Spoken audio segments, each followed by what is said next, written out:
Welcome to the podcast that's dedicated to making you a faster cyclist, the Ask a Cycling Coach podcast presented by Trainer Road. I'm Coach Jonathan Lee with a different crew with us in here today.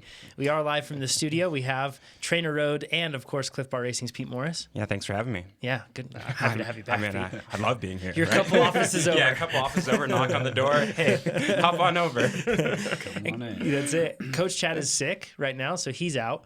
But then we do have, in this case, we have... Man, like this is going to be fun for people to see because it's been a while since you've been here. Long time. Justin Rossi, how you doing, man? I'm doing okay. I'm hanging in there. Busy as always. I'm happy to take Chad's place. I've long been told we have some resemblance. So maybe I could provide some good insight for people. Yeah, man, absolutely. We have so I'm going to rewind because people may not know this right now on the podcast. They may be listening to something or, not tune into our YouTube channel. So first of all, we have a video on our YouTube channel that comes up. If you ever go to youtube.com/trainerroad, it'll autoplay for you, and it's The Chase. And Dave Christensen did a fantastic job on that film and all those that helped with that too. But it's all focused around you and your season that you were focusing on trying to get that number one spot, not necessarily set a national elite record for the 40K TT, but win the national championship for that. And I don't know, should we? I guess it's been out a long time, so I kind of, if you called me out for spoiler alerts, it's kind of like, but just the same, we get to see how you went through that whole thing. And like this resounding thing that we see the whole time, everybody's like, that dude's a machine, right? Like they think just like you never once get tempted by ice cream and you just stay right down, right? And then they also ask what happens after that, like what's going on with Justin now. So before we get into the questions, because you'll just be joining us and answering the questions, let's talk a little bit about post-chase. Post-chase, what happened? What'd you do? Gosh, I think I did a triathlon at the end of that season. I was pretty upset. It was a long time coming. I think I did all the preparation and just kind of didn't time it perfectly, and then came up against like a crazy performance by Max Kors. Yeah. And so in bike racing at that point, experienced quite a few crashes, getting older, and figured I'll maybe do triathlon, mix it up. So that next season, I was kind of trying to do both, a little bit of bike racing, a little bit of triathlon. And I just kind of was fading out of the bike racing scene.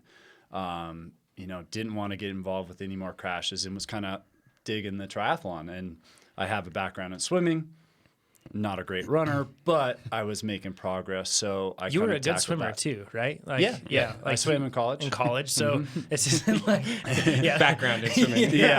So this isn't just like an average swimmer. Justin's a good swimmer too. So. Yeah, I think that's probably where my cycling background.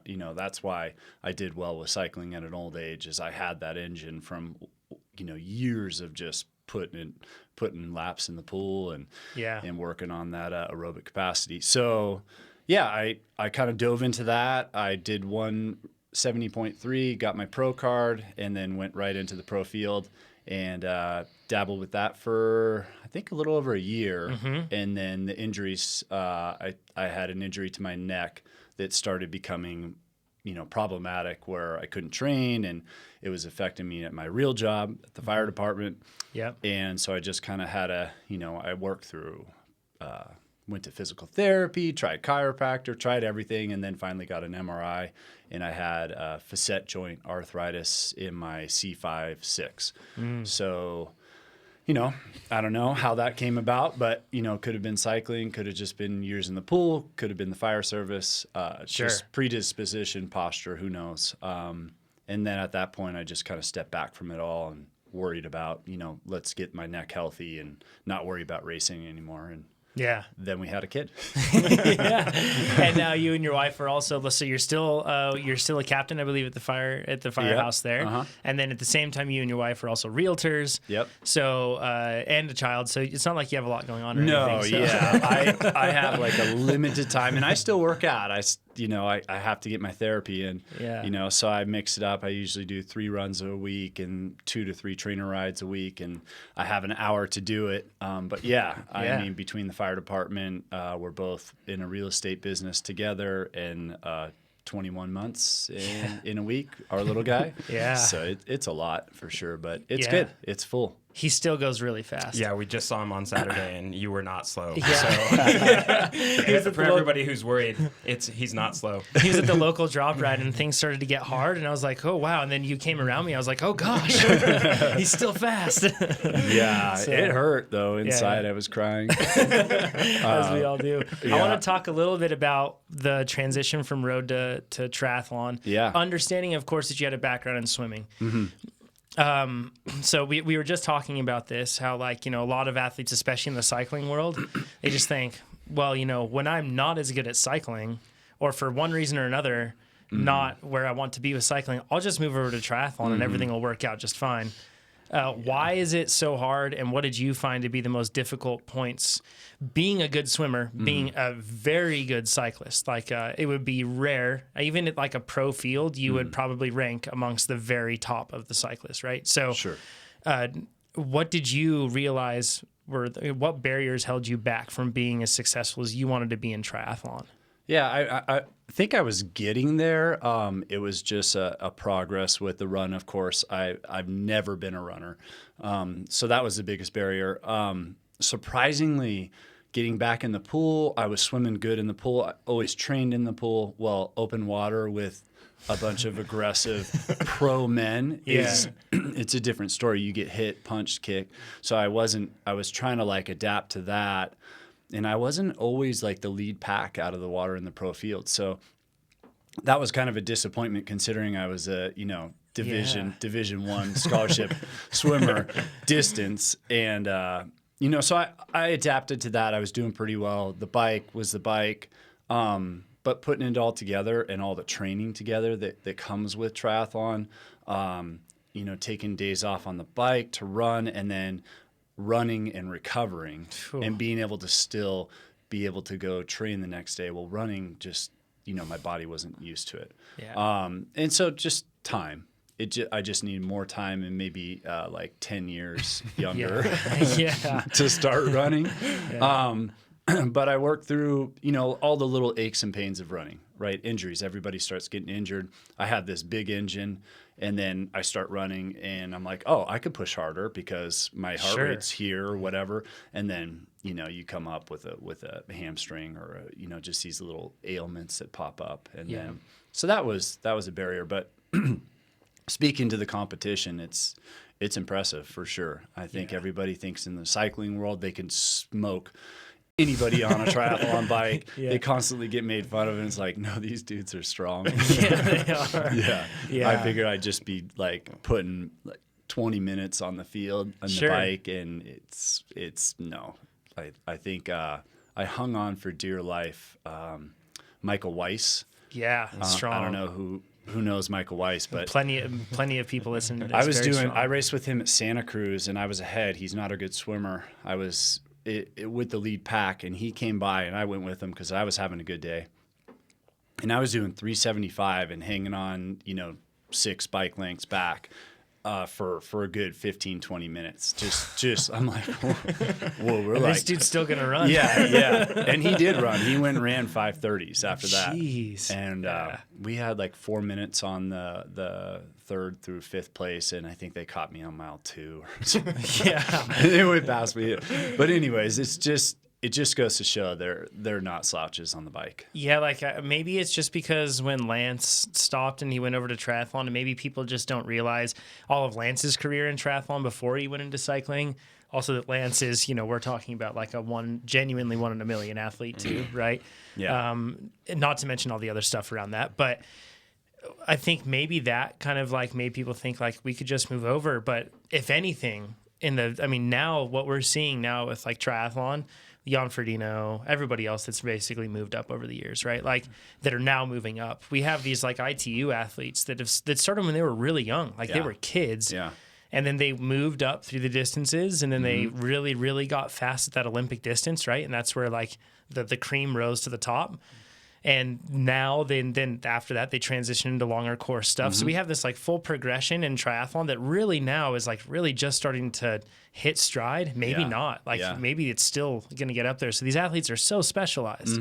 And it's just like anybody thinking that they can move into any sport and just dominate. You can't. Like, I mean, look at Gomez even this year going into long course triathlon. It's tough. It doesn't work out for everybody. Yeah, I didn't hear his name much.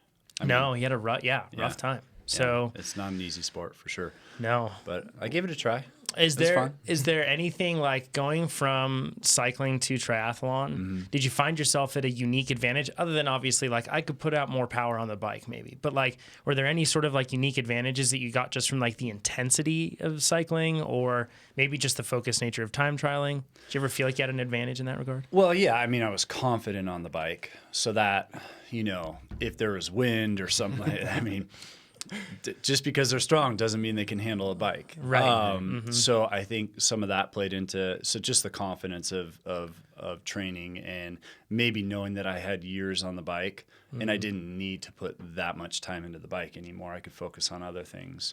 And also I didn't want a race age group. So I did the one race and most people typically they go race age group and take a while to establish themselves. So that might have been, a little different, my experience, but I was just in a hurry to get to the pro field because I didn't want to mess with that, like racing, like riding my bike through fields. Sure. It's kind of I was like, okay, I got out of bike racing because to avoid danger. To avoid danger. And this is dangerous. But yeah, just preparation, confidence, knowing how to prepare morning of for a big bike race and getting all your equipment set up. Maybe nerves it didn't get to me as much. I could see how the beginning of a triathlon could be. It's pretty intense there when you're lining up in the water and it's like, it is actually, sure, it's pretty intense. What was your to give an indication of like swim pace? Like how fast were you roughly on the swim when you were training for triathlon? Gosh, so I'm trying to think. I was doing send-offs on the 110, like seeing how many. I think I got up to like 20 on the 110, 20 100s, 100 yards, and a 25-yard pull on the 110. So that's kind of a benchmark is how quickly you could get to send-offs on the 110. So I do like 102, 103, get 7 seconds rest, and then boom to the next one. So once I got up to like 10 or 12, I think Matt Balzer, a local guy, was like, okay, I think you're good with the pro fields. If you could do 10 to 15 100s on the 110, you're right there. I don't know if that. It's been a while since I've been in that in the swim in mindset. the swim like.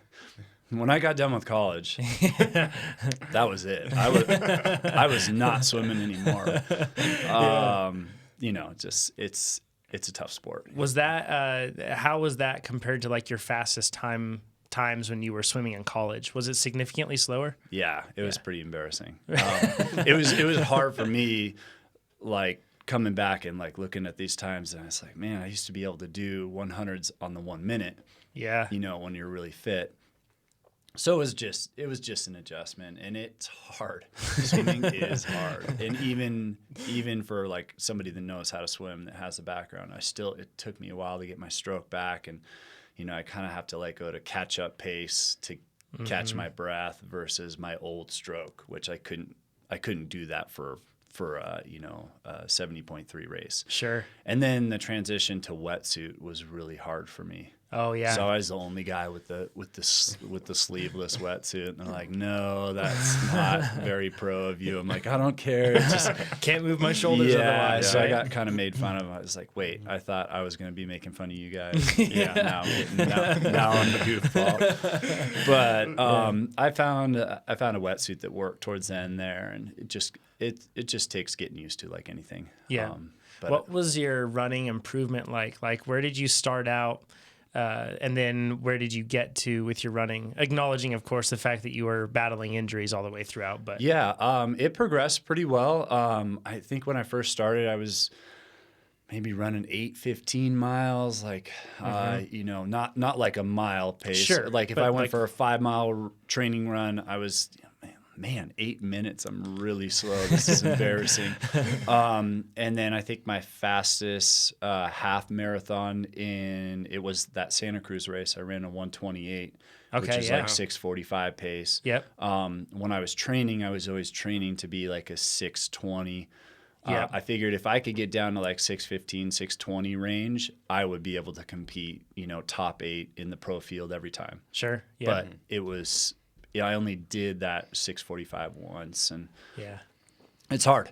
Hard. Like you start off running like 6:30 pace, feeling pretty good, and then all of a sudden, like 5 miles in, you're like, ooh. Suddenly it's fast. Suddenly it's really fast, or a little hill. So that's about the pace. Cool. Those guys run 5:30. What sort of power were you trying, or would you ride at electively, we should say, if you were doing something like a half or a full, whichever one you wish? But what sort of power would you ride at on the bike? I would shoot depending on how I felt in the course. 3:30 at a minimum. And then I was hoping one day I could crank out a 350. Yeah. I think at that Santa Cruz race when Michael Weiss passed me, the second half of the race of the bike portion, I think we averaged over 350. Yeah. So that would be, 300 was not enough power to blow people out of the water. Yeah. So I was shooting for 330. Which is crazy because if you think about that, very few cyclists, relatively speaking, during a 40K TT ride above 300, relatively speaking. Very few. Yeah. Yeah. So they're just so strong. So. Yeah, and you're fairly slippery on the TT bike anyways, so pretty aggressive. Yeah, aggressive fit, all that. Yeah, right? I moved it a little bit up, but still, like comparatively, I was pretty slammed there. So your fit moved up in the front, basically? Just a little bit, yeah. Yeah. I gave myself a little more rise. Did you do anything else that was like now, like you weren't bound by UCI? Like, did you like just? I went full as far out. I got rid of that extension thing. You made them super long. Yeah. And then what is it? The setback on the saddle? It's 5 centimeters back. So I think I moved my saddle up, and then I moved my extensions way up to rotate you further forward and around that bottom bracket. Yeah. And open up the hip angle and stuff. Yeah. And then raised up a little bit. And cool. I'm not a ton of adjustment, but I also race like disc with the 80 mil front. Every just all blacked out track, and people like, whoa, who's this guy over Spaceship. here? For sure. So hear you coming from like 200 yards back. Yeah. He's coming. I did have a few moments. Like I passed Andy Potts and Tim O'Donnell. I flew past Tim O'Donnell at Vineman and on the bike. Just to well, that's got to feel good. Come on, I mean, you gotta do it. You gotta do that, right? I was doing like 420. I'm like, I'm not gonna hold this, but I'm gonna let you know. And then literally, a mile or two into the run, they run past me so fast. I think I got a couple comments. Yeah, do they say anything when? They're like, nice bike. I don't know who you are, but you're obviously not a runner. Good luck out here. Yeah, that's awesome, man. But it was fun. I really liked it.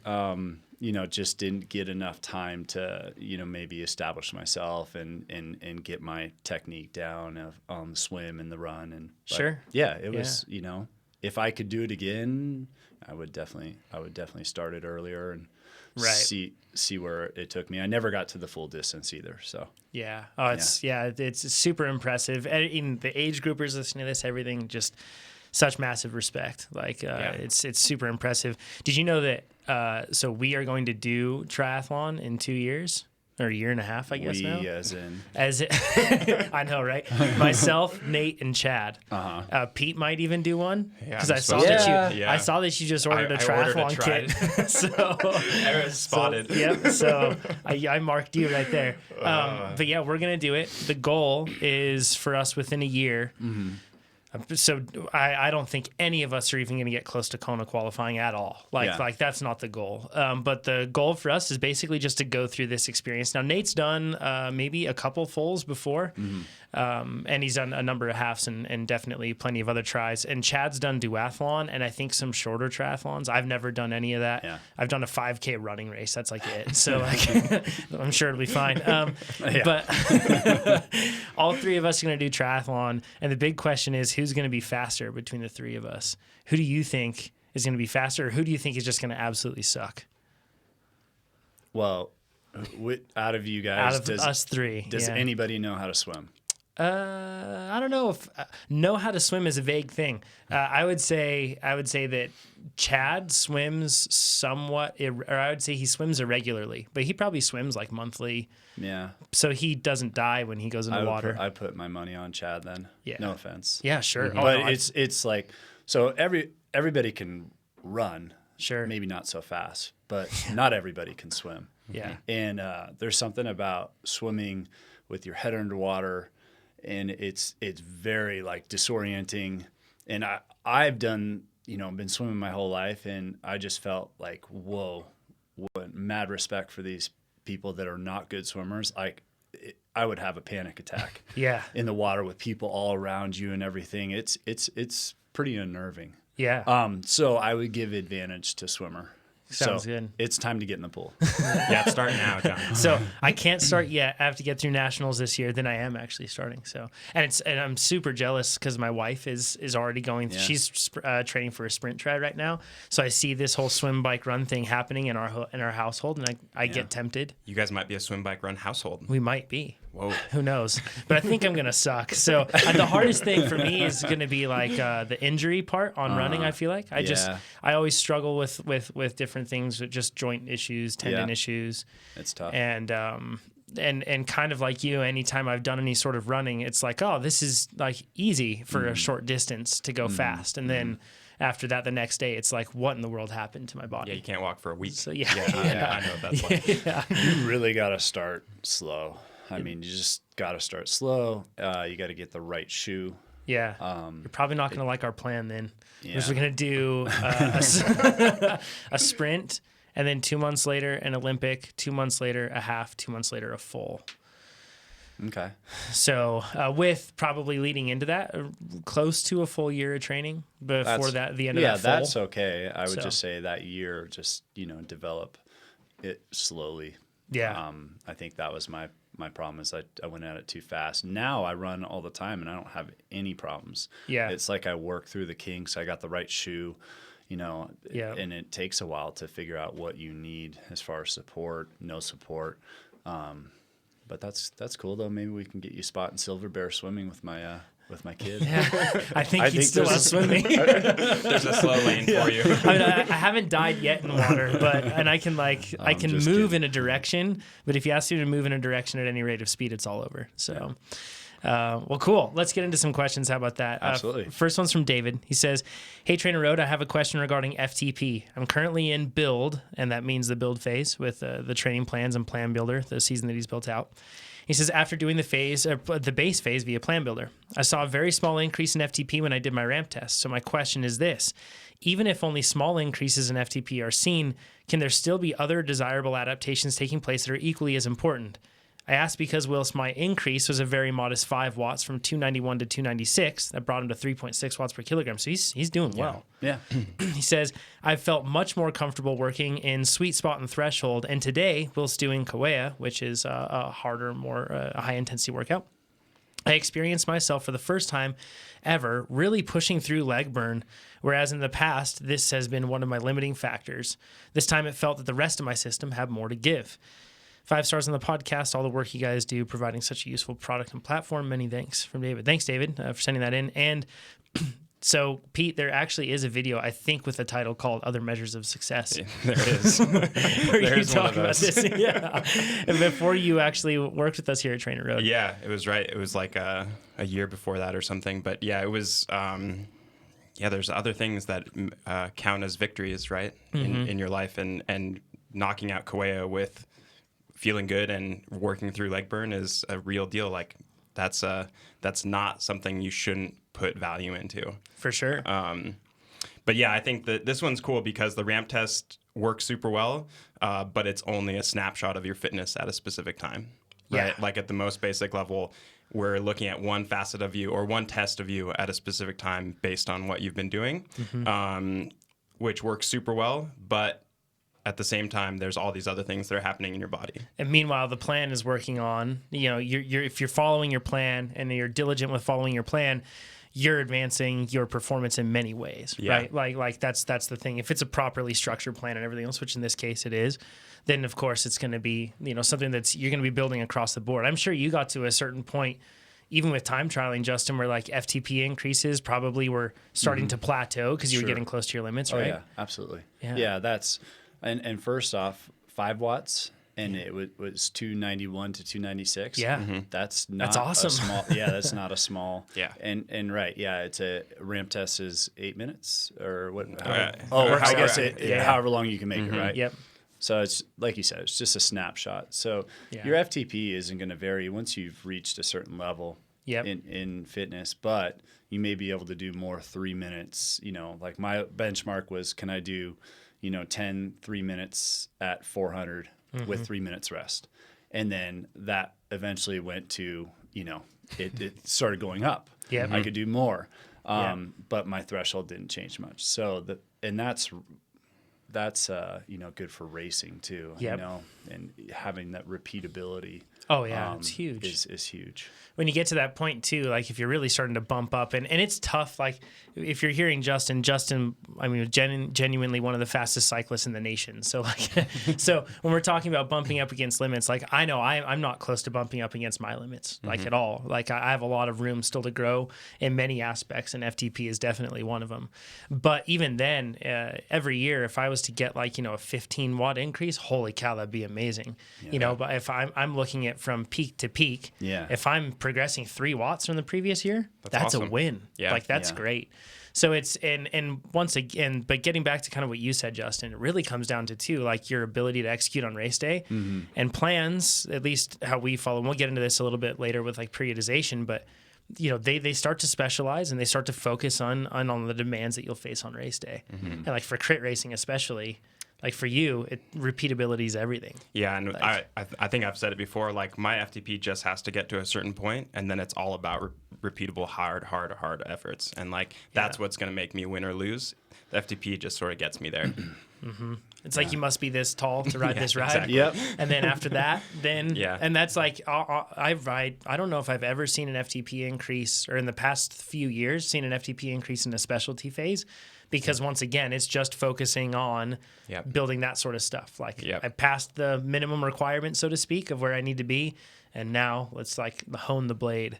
And it makes such a huge difference because, especially if you have any sort of dynamic off-on sort of race, whether it's rolling terrain or a criterium, or you're just going to be racing against fast people. Yeah, makes it tough. Anaerobic efforts. Yep. It's like I've been doing my threshold intervals 3 times a week or whatever it is that I do just to stay in shape. And I go out on Saturday and I'm just thinking to myself, my threshold's pretty solid right now, but my repeatability that's where it gets at this high intensity is lacking for sure. So, but I knew if I went back next week and the week after, it would come around for sure. And that sort of fitness comes around pretty quickly too. Yep. Absolutely. So there's a ton of different ones. And that's a cool opportunity for you to kind of see this too, is if you use the PR chart, you can really start to see, and you'll see PRs on your rides when you get them.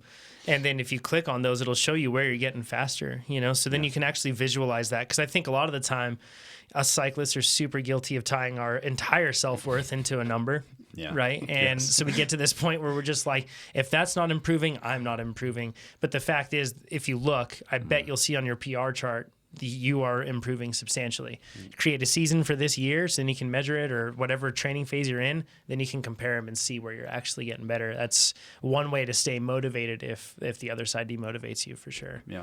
So absolutely. Let's get into Andrew's question. Let's do it. Says, longtime listener, first time caller. With race, my favorite. It's the best. With race season quickly approaching, I was wondering if you guys and Amber have any tricks for those of us without teammates or significant others who can attend the races and spend all day standing in the feed zone. First of all, like, quick little halt there. Kudos to anybody that does that, and kudos to my wife for doing that at Valley of the Sun, which was very nice. She was down there, and she held bottles for myself, Nate, Keegan, and Ryan. So 2 different fields at the same time. You will be hearing about that for a long time. She won't be coming back next year, is what you're saying. Yeah. So thank you, Sarah. That was very kind. And thank you to everybody that does that sort of thing for a bike racer. That's really kind. And hopefully us bike racers show that gratitude back. Says, I'm planning on doing a lot more travel this year to races, likely solo, and won't have the usual support where I can get someone to do hand-ups for me, and was wondering what the best strategy is. I race the P12 field, so the races are long enough to justify needing more than 2 bottles. I'm a pretty heavy sweater, and it's not uncommon for me to go through a bottle an hour, so on the 3 to 3.5 hour races, it'll put me in a bind and seriously hamper my performance if I need to ration to 2 bottles. Nate's been doing some solo races, and I'm wondering what the strategy has been for those when feeding, or if you have any other tips and tricks. And says thanks. So, we actually combined with Jesse, James, Nathan, Megan, Tucker, all the marketing team, and Pete. We all kind of put down some things that we've seen and or done at races. I'm curious, Justin, if you have done any of these or done anything else, but Pete, first thing you brought up was like a full spread. Well, this is what I've seen successfully implemented is you bring your own table, you put it in the feed zone far away from everybody else's stuff. You kind of put it back so someone has to deviate from their line, and you put your own bottles with exactly what you need, probably extras and like your name on it, the whole shebang, and you time your feed so that you get to your table specifically. Yeah.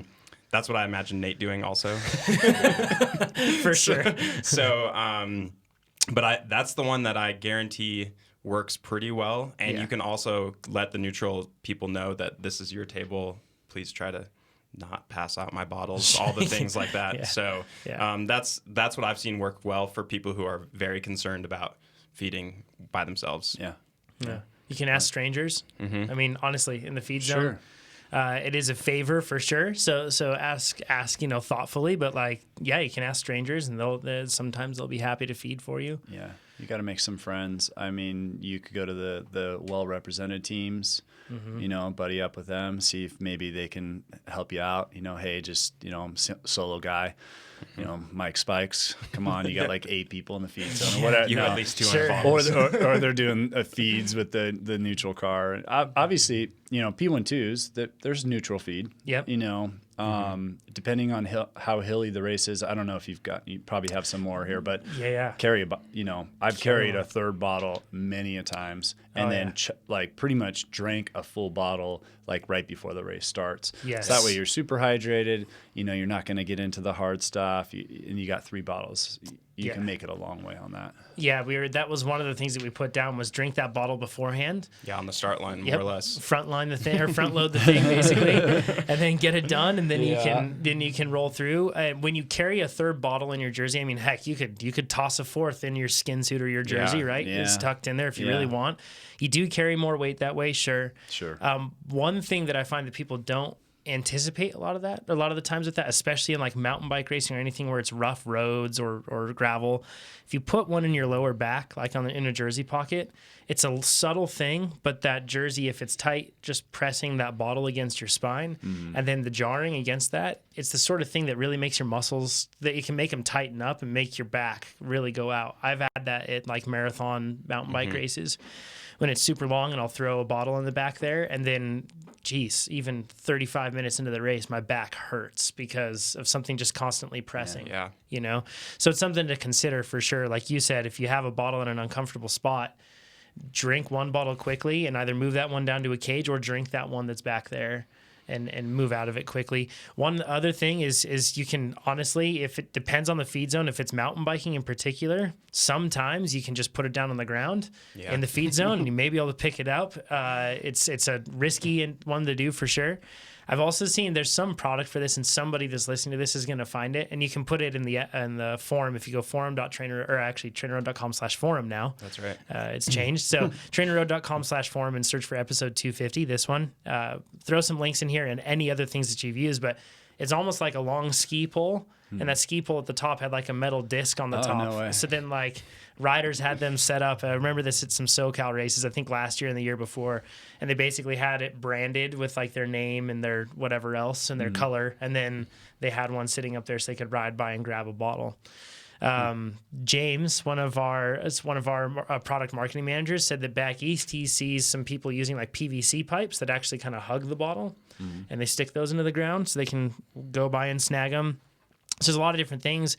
And you mentioned neutral water too. Like you could front load it with mix in the bottles you have. Then after that, just know that you have to move to food and or gel and water and just rely on neutral water. Yeah, exactly. Yeah, drink one mix, go to one. I always try to alternate. Yep. Not just drinking mix the whole time. And you have food. So, you carry your packs or whatever you're eating on the road. Yep. Go ahead. I was going to say the one thing is be nice. Be nice to neutral water, be nice to the feed zone. If there's one thing you can do to make sure you don't get a feed, is be that guy, be that person yelling. Yes, right? That's true. It's super easy just to be nice to everybody. Everybody's trying to do their best. You being nice will in turn get you more feed for sure. If you have any sort of questionable strategy you're going about too, like a high risk one, like trying to grab a bottle from the ground or do anything like that, it's always good to have backup. Like at Valley of the Sun, I thought I was going to be a fast guy and just have one bottle in the cage since it was laps that were going to be around 30 minutes, 35 minutes. And then then I just grab bottles every time when I go through the feed zone. And a lot of the time what I'll do is it's a mountain biking habit, but I tape a gel to the lid of my bottle. So then when I grab my bottle, gel's there, don't have to worry about it. And then also it makes me eat that gel because it's annoying flapping around on the bottom. So then I make sure I get it down. But my wife handed me the bottle gel out, kind of like a laces out from... Laces out, Dan. Laces out, Dan, yeah. Gel out, and it just bounced right off my hand. So I missed it, and then that fast guy move of just having one bottle, that bottle was empty. Yeah. And then I had to go basically 2 laps until I could get another. So if you are going to run a risky strategy, I really wish I would have had 2 bottles there because I had to ask people in the race. I was like, hey, man, you got spare water? And that... It's probably how coronavirus started, so I'm to blame for the whole thing. So if you've got any homebrew options or any other things to get through this, let us know. Go into the forum, and then that'll make all of us that are listening to this maybe give us some ideas. So this question's really for you, Pete, but I'm sure we can opine as well. Yeah, we can all do it. Sure. From Greg, he says, you've talked a lot about fueling workouts and how important this is to training effectively. However, training 3 to 4 times per week, I worry about all the refined sugar from gels and sports drinks. Can you, and he mentions, I know Pete has a nutrition degree, which you do, says, recommend some healthy, less refined sources of carbs that can be taken just before and during workouts. I'm really trying to be healthy and eat less refined food. So good on you, Greg, for keeping an eye out on that stuff. Even like the whole saying of the furnace is hot, toss whatever in there and it'll burn sort of a thing. We fall victim to that a lot. That does sort of work, I guess. It's a great mentality, but not a great practice, right? Yeah. Sure. What general principles do you got on? So I have to preface this with the same thing I always say. Everybody's different. Everybody's nutrition is different.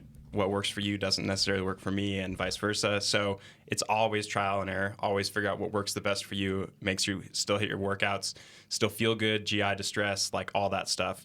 But generally speaking, there's some like principles we can kind of adhere to, and that's like the more sugar it has, the closer to the workout it should be consumed. So if you're the type of person that needs something like 3 to 4 hours before, it should be kind of less sugary. So that means you can kind of have a real meal, focus on real, like whether that's a burrito or, something super easy like rice. And then as it gets sweeter, as you add more sugar, you can kind of bring that closer to workout time. A lot of people have pretty good luck with most like whole fruits like bananas, berries, pineapples, grapes, even dates. Again, the fiber to sugar ratio needs to kind of be taken into consideration, and then trial and error. Make sure that you try what works for you and try it during your workouts before you try it in races, all that stuff. I would say some people like honey, maple syrup, that kind of stuff. It's like nature's gel. Nature's gel. And that totally works. It's effectively doing the same thing. I would consume that. We're talking very soon before, though. Very soon. I would say that's like a hour to 30 minutes before, something like that, because it starts all those responses in your body that you need to take advantage of. And then lastly, like personally, I do whole lotta bars, which are like 5-ingredient Cliff bars, but those are delicious. Yeah. They're date based. They're pretty much everybody makes one now. Pick your favorite, the one that sits well with you. And I do that like an hour and a half, 2 hours before, because I usually work out at 3:30 or 4 in the afternoon. So I need to eat 2 hours after lunch, but still like keep something in the system. Sure. So that's what I've been seeing. Yeah, keeping it like, and those like natural bars, I've found a lot of success with those things too. Yeah. Ingredients lists are very short. They don't taste as strong and sugary as anything else logically, but they can be really good. But that's something like I'm eating those 2 hours out still. Yeah. It's not anything like right before. If I am going to eat something right before, it's basically like, honey syrup agave, Yeah, something almost like all that. sugar, right? Yeah, Yep. yeah. And it's still sugar, but less processed sugar, right? It's not going to be like table sugar or anything worse that you're putting in there. Yeah. Is this a question about before or during? Yeah, so kind of both. And Okay. we kind of cover the before there. Yeah, for sure. What have you found, Justin? I mean, I never liked the gels. I would prefer to eat. So I got into fig bars. Those seemed to, I could get them down. I mean, Cliff bars were a struggle for a bit to like chew it and everything. Yeah. So I found that fig bars were good for me. They were easy on my stomach. Some people complete opposite, right? So like what Pete says, it really depends on you, but I was not a fan of gels. Yeah. And then switching to triathlon, I found that like I had to like kind of get used to that. Bike racing, you can find a time to eat and shove food in your mouth and just kind of chew it for a while. But where triathlon, you're at a constant, you're going. Yeah. You're going as hard as you can for there's no like rest period.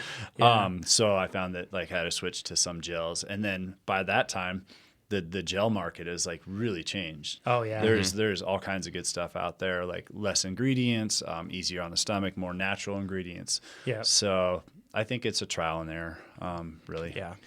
It's kind of funny. Like I see if you get into this sort of habit of trying to fuel with natural, good, high quality foods beforehand, you'll notice, at least in my experience, so I'll keep this just personal, but what I've noticed is that my workouts are therefore easier. And this thing that when I focus on quality of food, I end up also, I feel like doing a better job on hitting the right quantity of food. Mm-hmm. And then it ends up keeping everything kind of level. So like and from what I've observed in successful athletes, they don't go through the huge spikes that amateurs do. Like an amateur's like race coming up, 7 bowls of pasta, right? Just like spike. And then after that, during the race, they like don't eat at all, right? Yeah, because it's a race. Because it's a race. And then after they're that, sick from the pasta. yeah. After that, they go to Five Guys and get a burger and giant fries, and then another burger and giant fries, right? So there's like these huge spikes. Whereas what I see with successful athletes is that they're constantly taking in higher quality foods, but then making sure that they're taking in a good amount of food at all times. And then when they get onto the bike, it just doesn't stop. Yeah, I was going to say that pretty much underlines the during portion. If you're eating really solid the rest of your life, you'll be surprised how much less on bike food not that you need, but how you're kind of capable with just a little bit less. Like you said, it's a steady feed the whole time. Yep. And so start focusing on your dinner the night before, your breakfast the day of, and you'll feel some changes happening in your body. Like I remember Justin eating those huge salads, right? Like that were super nutritionally sound. They filled you up. They tasted good, and like they carried over and over and over. And if you do that for weeks and months, like your body changes and you start responding to different food better. Sure. So, Yeah. I mean, I never ate. If my workout or race was less than 2 hours, I didn't need food. I didn't need just maybe a bottle of mix. But I mean, I guess that is because we're in a lifestyle here. Yep. Everything that you're putting in your body is fuel. So you just got to be smart about it. And try to avoid. I mean, don't get me wrong. Sure. Definitely had some Five Guys after a race. But there's a time to do it. Yep, exactly. And then it's right back into routine and getting what's good for your body, and you don't need to fuel as much during a race. Yeah. And I think that the main thing is you'll see that, like, I bet Justin still fueled a fair amount during that race, probably even more than a person that may be listening to this thinking like, okay, I don't need to fuel, right? because there's like, you end up fueling just incrementally throughout that race to kind of keep levels topped off. And I think that like a big marker between an athlete that gets it, and I'm doing this with air quotes, and the one that doesn't, is a rider that sees that fuel coming in not as a way to avoid a bonk, but a way to improve their performance, right? Like, it's improving your performance the whole race long, not just trying to avoid a bonk. Yeah. And it's just it's a perspective shift all the way around. And one thing to keep in mind too is, like, if you're in a position where you're really getting, like, improving FTP a ton, right? So like, you're just able to do way more work, it's going to change, and you're going to have to eat more outside of, after, and during, just because your body's doing more work, more fuel. Yeah. It happens. And it always changes, right? Like, I've never locked into something and then just been like, that's my forever. Like, I always have to evolve it. Always. Yeah. I wish it would stay the same. It'd be so easy. I know, right? Yeah. Andrew says, this one will be a good one too, Justin, since you spent so much time. I want to add up all the time you spent in aero position. Oh, man. Says, yeah. Apparently. He says, my season A events are a Grand Fondo in September and a Mountainous Fondo in January 2021. And a half Ironman in April 2021. So we basically have, if you look at that, we have a Grand Fondo. 4 months later, we have another Grand Fondo, but a climby one. And then 4 months later, we have a half Ironman. So that's a lot going on. It says, along with some B sprint and Olympic tries in November and December. So those sound like low priority races that they're just going to mix in. I've used Plan Builder to come up with a training plan around these events, so all good there. And 5 stars for that awesome resource. Yeah, it's it's fantastic, and more people should use it. You can use it even if you're not a Trainer Road user now, by the way, which we should mention. You can just go to trainerroad.com and you can try building your plan, and you'll be able to go through the whole process. You'll be able to see like the majority of your plan. Like, you won't be able to see like all the workouts all the way through, but you'll be able to see how your stress trends. You'll be able to see how it works with all your events. Yeah. So you can, if you're listening to this and you are a Trainer Road user, you should tell your friends and they can try it. If you're not a Trainer Road user, that's a good way to try it. And then also for those that are Trainer Road users, it's going to be coming soon to the Mac and PC app. So you'll have it within that, which is exciting. Yes. If you're interested in that, you should go to our forum and look up beta, and you can see if there's a way that you can get access to those sort of features early. We have a whole list of folks that get that, so we can test things. So, okay, with all that said, my question is, when should I be training in the aero bars, considering the fact that they have this triathlon eventually? Start now or leave it closer to my tri events? And the question is, am I giving up some potential FTP gains for my fondos by training at a lower FTP in the aero bars too early? Are there specific types of workouts I should do on the aero bars versus the drops? And then this bit of information. My cycling background is long distance road events, and I'm only just getting into tries. So it will be using a road bike with clip-ons and the Redshift seat post. So I should be able to switch between those positions pretty easily. That Redshift seat post, basically you just push the thing forward and it snaps into a forward position, push it back and it snaps into a back position. So it'll allow them to basically kind of go back and forth between riding in the normal bars and then going into a forward position. Like during a ride? You probably could actually during. It's that easy? Yep. Okay. Yeah. Huh. So probably don't want to go like gravel riding with that. Yeah, probably not. Change your position all the time. But with all that said, this is a question that a lot of people ask. Basically, like, actually, before we go into that, Justin, did you ever notice that did you have a difference in what you could maintain, like your FTP in the aero position versus on the upright road bike? Sure, absolutely. Yeah. It's going to be less. Right. I'm most of the time. I adapted pretty well early on when I bought a time trial bike. Everybody's, hey, you got this threshold power that's really good. You're a big guy. You should probably start thinking about time trials. Yeah. And I got a time trial bike, and I was like already, just pretty comfortable on it. And you're going to see, I don't want to say a percentage, but on the trainer, I really noticed a huge, like I could not stay in the aero bars on the trainer. Right. I kind of had to be out feeling the extra speed, like, just maybe a little body movement out there to kind of get the feel that it felt good and you were able to maintain it. I don't know if that makes sense. Yeah, for sure. When you're inside, I know from experience. Yeah, it's really hard inside. But I would say 5 to 10%. I would see a pretty good drop off. Yeah. Versus doing intervals on Geiger, going up a hill on a road bike. You could get in and out of the saddle. probably 20 to 30 watts, I would see difference than going out to verti and Just being hammering just hammering away. And then you got to take away from your turns and, other interruptions outside too, of course. Sure. But there's going to be a difference. Yeah. It's common to see. The question that a lot of people have is, since I'm working at a lower intensity, like that sort of thing, should I just train on the road bike early on and then switch to the TT bike once I get close to that? And we were talking about this, Pete.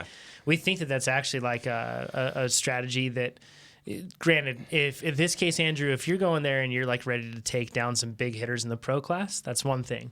But if you're just trying to get through this half Ironman, and it's like, it sounds like it's going to be your first one since you're just getting into try. I mean, you don't want to be unfamiliar with that position for sure. Or else that day is going to be brutal. Yeah, but absolutely. It's honestly, I would advise him to basically increase his time in position as he gets closer, but not worry about rushing into it right now.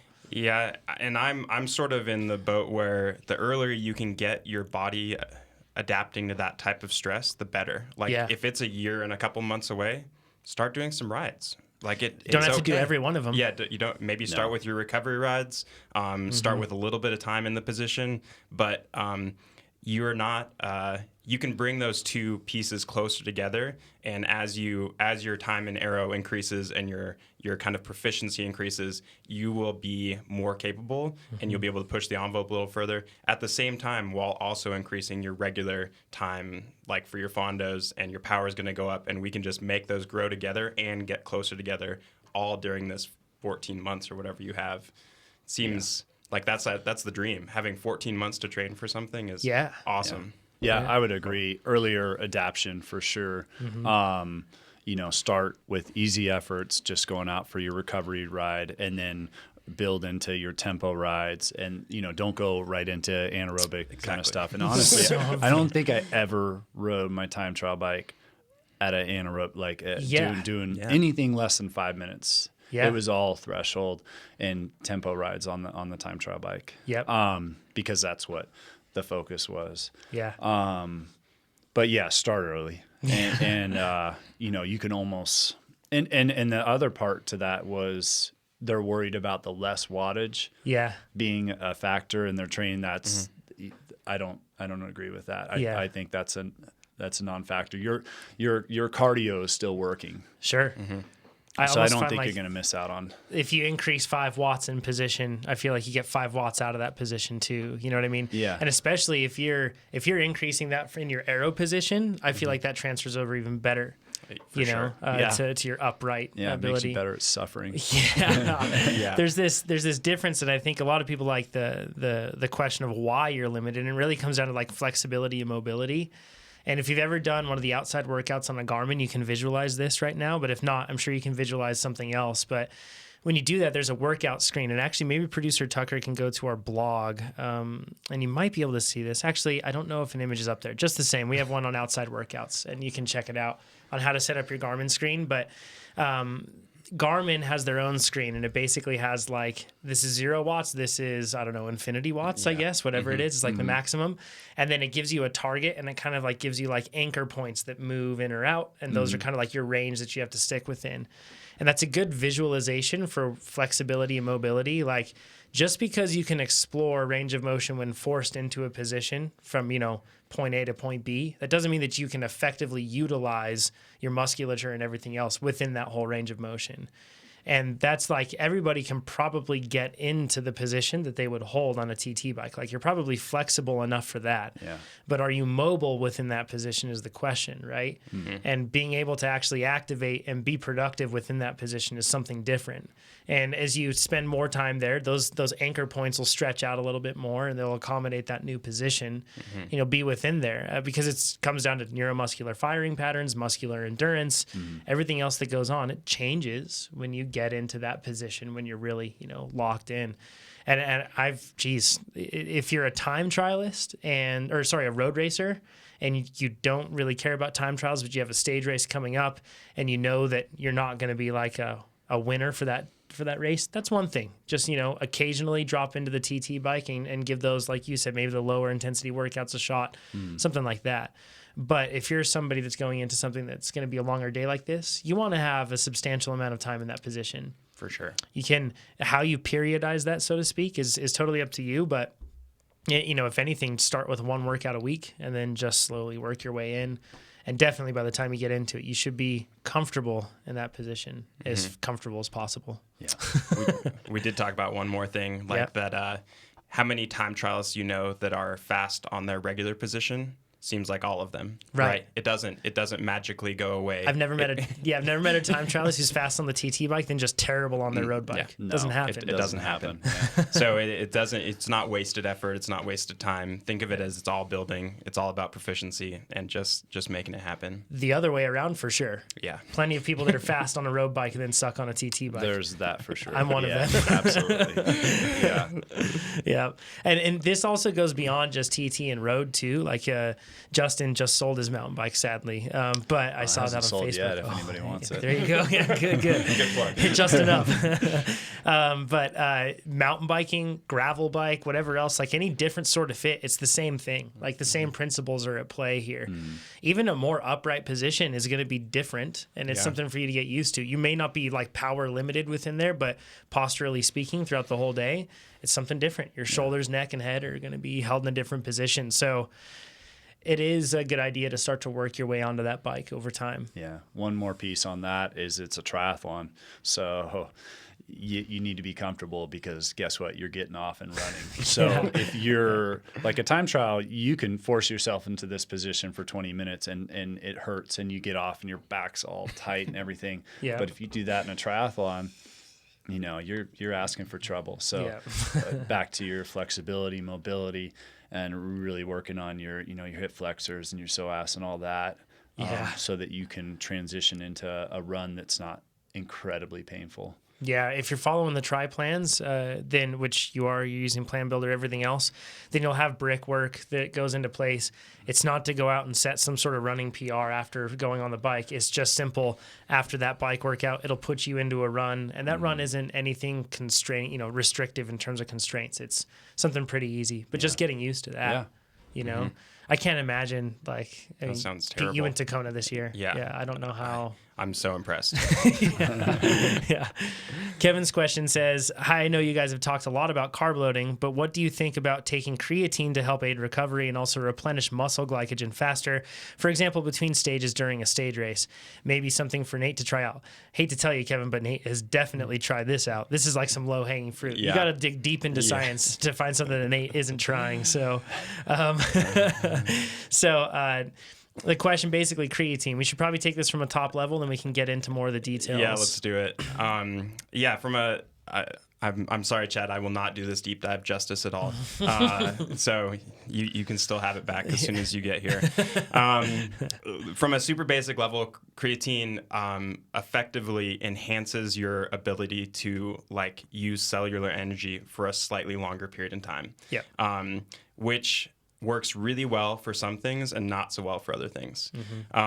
Again, got to preface it, everybody's different. Everybody does different things. It's just the way it works, and it's more trial and error again. One of the things that is interesting is that depending on the quality of your diet, you will need less creatine supplementation than other people whose diet is not really sound. Including vegetarian, vegan diets have much less naturally sourced creatine. So depending on where you fall on that spectrum, again, I think we say it every podcast, more or less, really quality diet helps across the board. So this would kind of mitigate some of the need for creatine. But based on what it does, it really only increases really short duration efforts. So yeah, we're talking like powerlifting. Yeah, there's a reason it works really well in the gym, and there's thousands of studies about resistance training with 8 to 10 reps and sets in between. It works super well for that. Yeah. But we are not doing that Totally with what we do. I don't care how, like, even if you went up like a 30-second climb, it's a totally different strain that we're talking about. Yeah. You know, like, and as hard as you can for that 30-second climb, it's different. Like, It's different. It's a totally different type of stress on the muscles for sure. And so even if we're condensing our view down into people that this is benefiting, even people who do super, super short efforts, depending on what your priorities are, you still get some weight gain with creatine almost always, which is part of the reason he mentioned the increased carbohydrates. That does go along the same line. So you, depending on what your event is, and if you have a really hard time of actually having enough stores to make it through a long event, I don't know. Sure. There's not that much science out on that. There is some. I bet we can link some in the forum. Yeah. We can link all the things we looked at for this. Sure. But there is weight gain, and for almost all cyclists, weight gain is not optimal. Yeah. In fact, I was working with a nutritionist or actually, I don't know, a dietitian, I guess I should say, because nutritionist is like a fictional thing, I'm told. I don't know, but I don't know. I think I said that once on Instagram and I got yelled at. So, but I was working with a dietitian on going through and just analyzing what I was doing and trying to move into things. And she had worked with a lot of different strength athletes and then some endurance athletes. And she basically said, like, here, let's try creatine and let's see. And I took it, and genuinely next day I was 5 pounds heavier, like instantly. And that 5 pounds for a cyclist is a lot, like especially if you're getting to the point where you're really, you know, talking about a knife's edge of competing at the front end of any sort of competitive race. 5 pounds is way more than enough to make a big difference.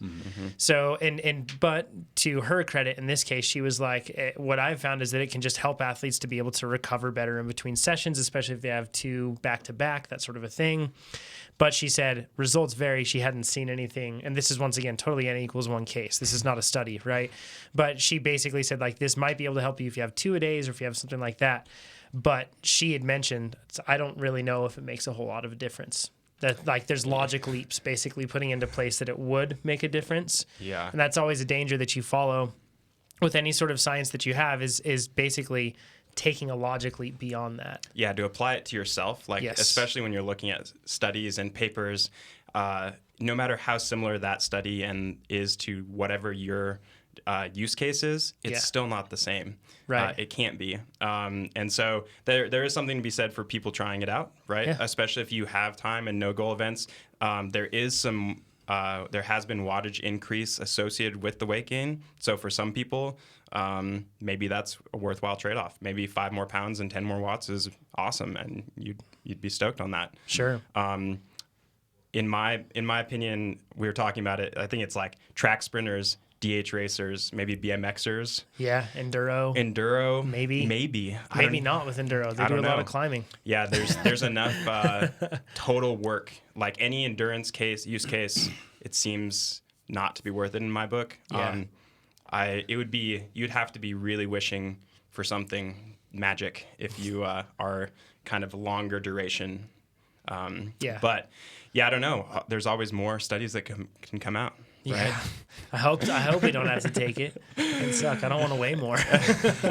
I have nothing to add. No scientific background on creatine, except for I took it a ton when I was lifting weights in my 20s, and I didn't touch it when I was racing bikes because it just didn't seem to be worth it. Yeah. Okay, maybe it gives you a stronger sprint, but you're already at, you know, whatever, 300 watts or 280 watts for a sustained amount of time, and then you sprint. Before that, yeah. It's already been used up. It doesn't. I don't think it quite works that way. Right. In fact, I bet if you ask like top sprinters, you know, if peak power was the main deciding factor in them winning races, they would not say it. I don't think it so is. many other things that lead into it, right? Yeah. And Yeah. it's your positioning leading into it. It's your ability to be able to recover from efforts, to sustain a high amount of power for a much longer period of time. Yeah.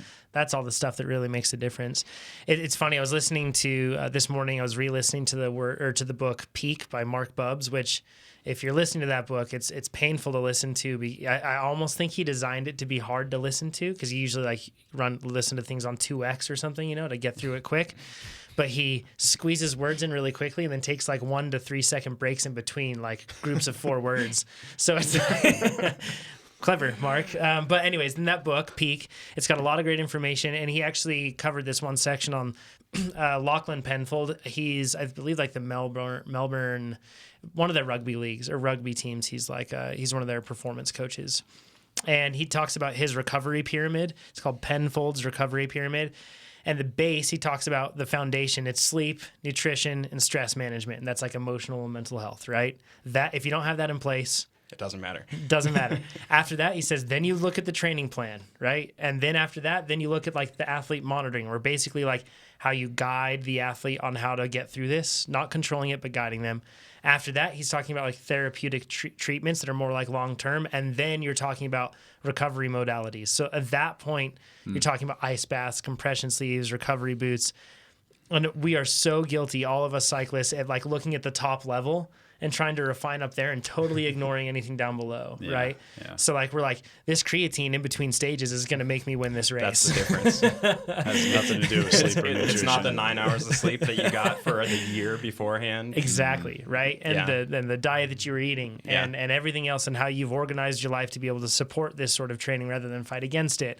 All the different things that you have, the training plan that you've been following. So I'm not saying this in this case, Kevin, to basically say like, Kevin, like scrap creatine entirely. Sure, you might be able to work it in, but if we're looking at trying to find marginal gains, let's look at big gains first. And there's a ton of them. So check that book out. If you're listening to this podcast, you would love that book. So it's similar in many respects to the books like Endure and everything else that have come out that have got a lot of buzz. It's a good one. John's question says, I know you've said that questions get answered without an added compliment, but you really do have a 5-star product. Awesome. Thanks, John. If you want to review Trainer Road in general, go to trainerroad.com/reviews. And if you're listening to this podcast, review it on whatever you use. Sure.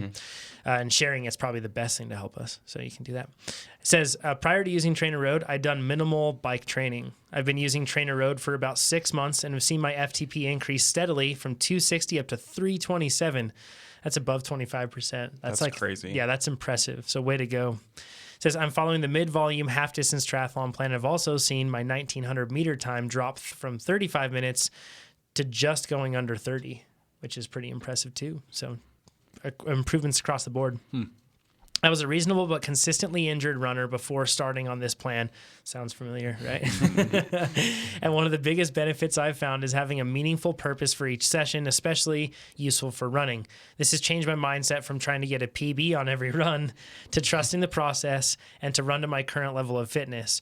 Even with only 3 to 4 runs a week, I'm running close to my PBs of my early 20s now, and mentions that it's now 31 years old when I was running 6 days a week. And yeah, that's totally true. Like it's as much as just do more. That's like what our brain says. Turns out that doesn't work. It's hard too. It's hard. Right? You want to, like, especially if you're not like an incredibly fast runner and you're trying to be somewhere, you always think you just need to run faster. Yeah. That's not always the case. Not the case. Based on this background, my question is about peaking. For someone who is new to this type of structured training and is still seeing big fitness gains from test to test, what is going to be the limiter for reaching peak fitness? So there's a bit more context on this. It says, I know that after 6 months of training, I'm likely not going to be close to my physiological limits. Yet the training plans all focus on reaching a peak at the end of the specialty phase, so roughly 6 months of training that he would do. Is there a reason for having this peak and then subsequent dip in fitness? Or is it possible to carry on with the upward trajectory? Is there an expected drop in fitness following a peak? Or would you expect FTP to drop a certain percentage? Or is it possible to just hold that level and start building on it again with the next plan cycle?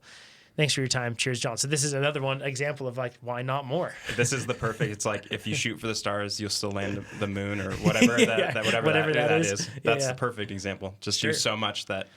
Just do more and everything will be fine. Yeah, not advisable.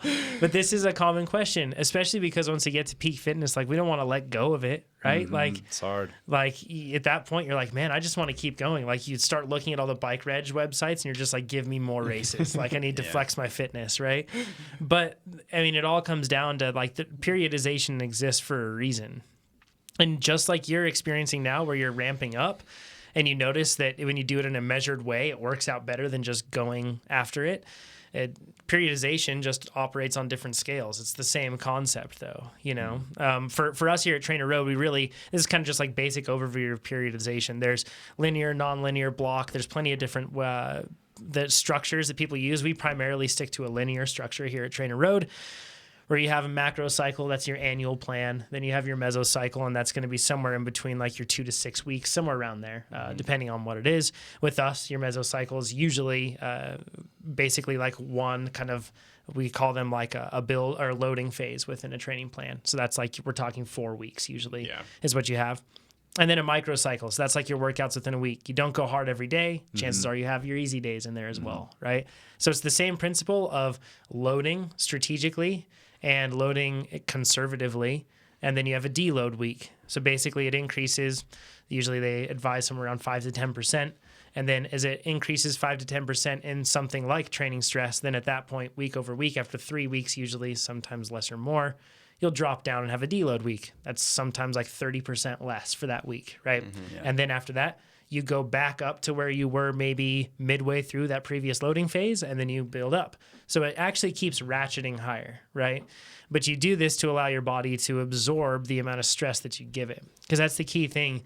You can't just keep dosing your body with stress and expect it to be able to absorb it. Like, you have to let it calm down, right? I mean, I'm sure you saw this, Justin. Yeah, I could talk for a long time on this, and I don't.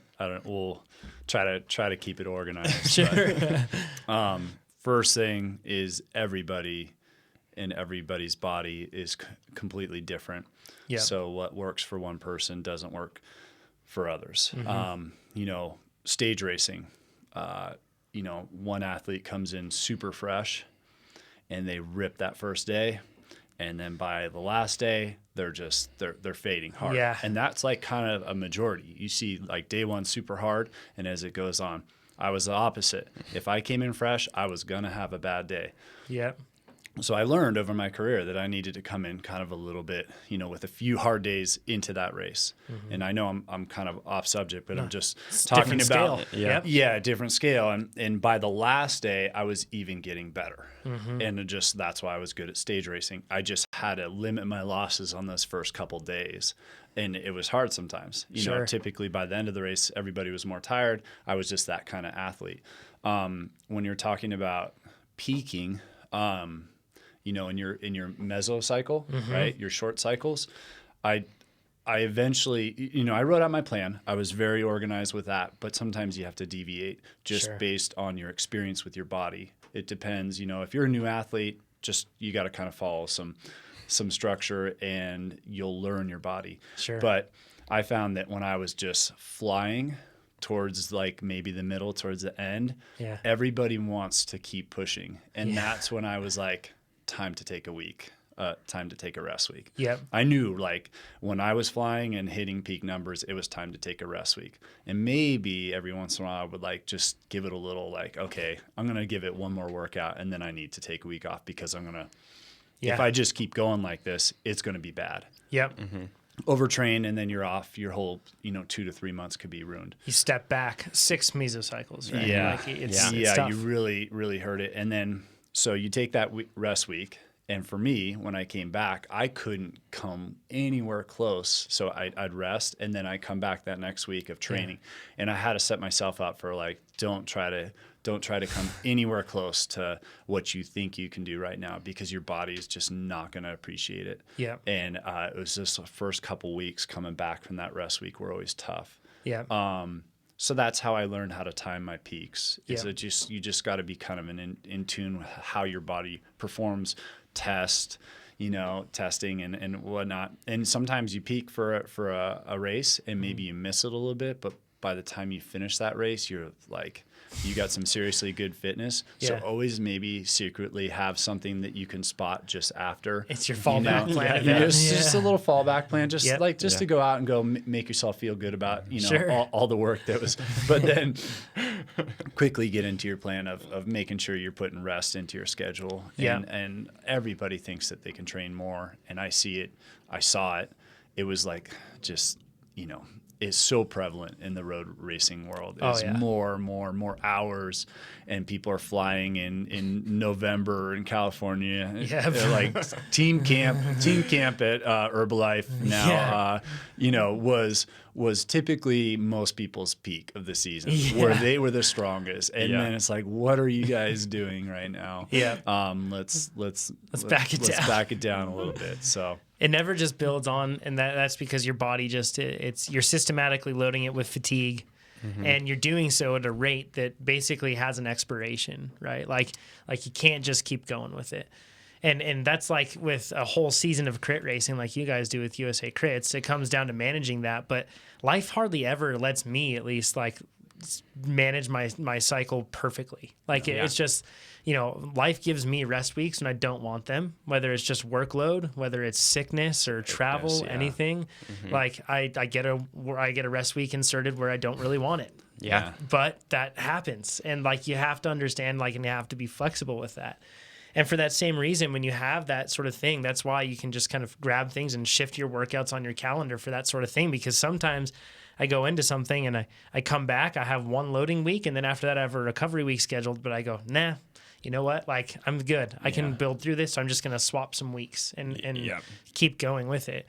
It's all about, basically you have to balance between listening to your body, but then also understanding that certain principles, just no matter what your body's telling you right now, it can't keep going, right? Like, so you have to run the balance of those two things. But when in doubt, stick to the rules of basically knowing that if I go over this, it's going to be too hard to come back from, right, Pete? Yeah, and I would say, man, you are really banking. I mean, 1 or 2 extra workouts, or even a week of extra workouts, that could really destroy like the next month or two. So when you're worried that you might be doing too much, you are doing too much. Yes. Pretty much is a great rule of thumb. Sure. So just back it. I mean, it feels terrible, but those rest weeks, man. Yeah, and you have to take your rest weeks like seriously. Like, I feel like if we put a ton of effort into training, and if we put that equal effort into rest, that would be great. Like, one way I try to look at it is, I have 60 to 120 minutes blocked out basically every day to train. And during those, if it's a full-on rest week, because there's a recovery week, and that's when you're still active on the bike and you're still working through, so that's what's programmed in the plans. But if you have like a full rest week, which means you're off the bike, you should be absolutely focusing, putting just as much energy as you would into training into recovering. Like, think how much faster you would be if you put in 60 to 120 minute naps into those periods. Yeah. Like, how much better you would feel going into everything afterward. Go get some massage, hit some yoga classes. Yep. Yeah, exactly. Self-care, right? That's what it's Self-care. about. And if you do that, it will help. And it makes it so that, like, pros recover hard, and they do a really good job at that. And fast people in general just do that. That's one of the things that makes them fast, but it's a big thing that makes them fast. And I feel like sleep above all. If you can really focus on that, that's a big box to check. And I think maybe the last thing with this too, though, is that you may find yourself in a spot where you're not necessarily physically fatigued, or you confuse this, but you may be psychologically fatigued too. Like, Oh, sure. I'm sure you ran up against that after the chase, right? In the sense of, like, you built for so long, and then to basically, like, have it taken from you. You know what I mean? Like, you took the record and everything else, and then just somebody else had an incredible day. And they take it, that's psychologically flattening. Yeah. Oh, for sure. Like, it's hard. And you can't just tell yourself that you shouldn't feel that way. Like, if you feel that way, you got to respect it, I feel like. Or else you'll just, why train, right? You'll lose your motivation and get super upset. I think the last thing is, man, if you're worried, if any of these are ringing any bells for you, like, latch onto the recovery faster. Like, you'll pay over the course of a season, you're going to do a lot more benefit by recovering a day or two early. Over the course of the season, you're going to be much faster overall. So don't think of you're stealing any fitness now. You're actually adhering to the plan, and step by step, come the summertime, come whenever your peak races, you will be faster. So just do it. Alfred's question. We're going to go into 2 more, then the live questions. You can join us on YouTube, and you totally should, by the way. It's youtube.com/trainerroad. If you're listening live right now, you should absolutely go down and give a thumbs up. I'm looking at it right now, and we have way more listeners than we have thumbs up. So give it a thumbs up, and then throw in your comments in the chat, and then producer Tucker will toss in the questions that you have, whether it's for Justin, something about the chase, something about triathlon, something about realty and children. Who knows? That's Yeah, absolutely. managing to still somehow be fast with the minimal training load that he's able to carry, which is crazy. Whatever it is, send in your questions now in the chat, and then people can ask them. So we're going to get into Alfred's question and then Kristen's. Alfred says, "Hey, coaches, love the podcast. 5 stars all day. I'm 6 foot, 183, and 195 pounds, which is 88 kilograms. So 6 foot is 183 centimeters, by the way. So and have an FTP of around 285 to 300, depending on the time of the year, and growing with time." So you talked about that big dude with an FTP of 480 you raced against. Yeah, I got to one of the guys on Mike's. He's a Stanford rower. Oh, man. And he's 205 pounds, and he has 480 FTP. Pretty hard to ride against the guy. So he just rides tempo, and I dangle in the wind trying to hold on. So anyways, yes, so very fast racer. He says, "Sounds like I'm close to his size." I see where he's going with this. So my question is, if I'm having trouble losing weight and not sure I'll ever get to where hill climbers are at, what's the best way to get a big boost in FTP? Squats and deadlifts and riding up grades all day? No. Insert grumpy cat, no, right? Do genetics play a part also? Absolutely. Thanks so much, and can't wait to get faster. So, I mean, in this rider's case that we're talking about, he's a junior Olympian. I think a junior Olympian gold medalist too in rowing. So, I mean, he's been rowing a huge VO2 demand sport. Been doing that for his whole entire life, right? Yeah. And probably genetically gifted, and probably all the other things too. Sure, you can't compare your numbers to somebody else and then just think I want to do that. But with that said, and we've mentioned this before on the podcast, but I love it, Pete. When you started going to Chad's indoor power classes in the beginning, you were like, I want a 400 watt FTP. Yeah, I mean, why wouldn't you? And I think you guys did the 8-minute test. We did the 8-minute test back then, and so I would just stick it at 440 and hold on as long as I could, because that's how you do it. Did it work? It never worked. I never got there. I never got there. So just make it say 400, right? Yeah. So we all want to get boost the numbers, that sort of thing. But I thought it'd be fun to basically talk about the biggest factors that we feel like we've had, especially you guys, because you have much higher thresholds or have had, whatever it is, than I do right now. But all relative. What are the things that you have done that you feel like have helped you raise your FTP or been most instrumental in raising FTP? Who wants to go first?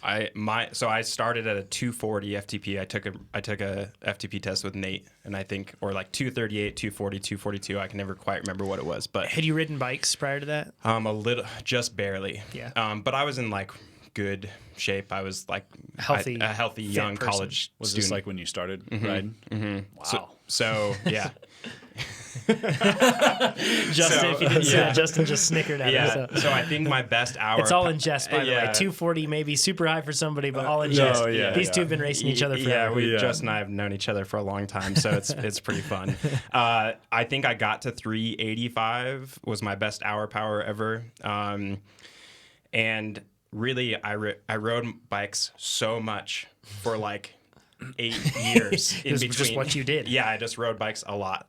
Focused my whole lifestyle around it. I raced, I trained, and it took years of incrementally going up. I didn't just look at a person and say, "Oh man, I'm pretty close." I can just snap my fingers and here we go. So phrasing that a different way, consistent loading for years. For years. Yeah. Consistent, and I had a lot of helpful people helping me, making me not do stupid things. I was on the collegiate cycling team, so racing kind of that wasn't the helpful. That was encouragement to do stupid things. That was encouragement to do stupid things, but lots of racing year round, lots of riding bikes year round. I also mountain biked a lot. I just did a lot of cycling based things in my life for many years. Yeah. And that helped. That's not a shortcut. That's not a short. You want the shortcut? No, it's fine. Justin, don't have to provide a shortcut. But something else that you feel like was instrumental in helping you raise threshold?